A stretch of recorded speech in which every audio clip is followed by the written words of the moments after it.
జగిత్యాల జిల్లా మెట్పల్లిలో మళ్లీ కుక్కలు బీభత్సం సృష్టించాయి. బోయవాడలో ఇంటి ముందు ఆడుకుంటున్న 2 ఏళ్ల బాబుపై దాడి చేశాయి. దీంతో బాబు మెడ, నుదుటిపై తీవ్ర గాయాలు అయ్యాయి. చిన్నారి మన్విత్ ను మెట్పల్లి ప్రభుత్వ హాస్పిటల్ కు తరలించారు కుటుంబ సభ్యులు.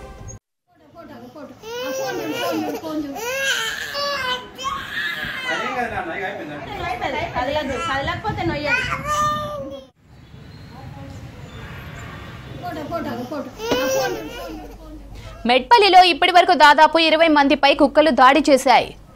దుబ్బవాడలోనే 20 మందిపై దాడి చేసి గాయపరిచాయి. కుక్కల దాడులతో భయాందోళన చెందుతున్నారు స్థానికులు. అధికారులు కుక్కల బెడద తగ్గించేలా చర్యలు తీసుకోవాలని డిమాండ్ చేస్తున్నారు.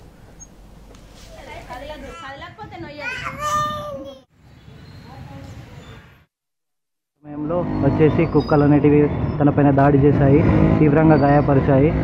వెంటనే మేము ప్రభుత్వ ఆసుపత్రికి తరలించాము. ఈ 2 monthsలో దాదాపు ఒక 20 వరకు కేసెస్ అయినాయి. ఇలాగే కొనసాగితే బయట తిరగాల వద్దా అనేది కూడా అర్థమవట్లేదు. ఎక్కువగా చిన్నపిల్లలపైనే దాడి చేస్తున్నాయి. సో దీనికి మున్సిపల్ అధికారులు కానీ ఎవరైనా చర్యలు తీసుకొని దీనికి తగిన న్యాయం చేయాలి, తగిన యాక్షన్ తీసుకోవాలని మేము కోరుకుంటున్నాం.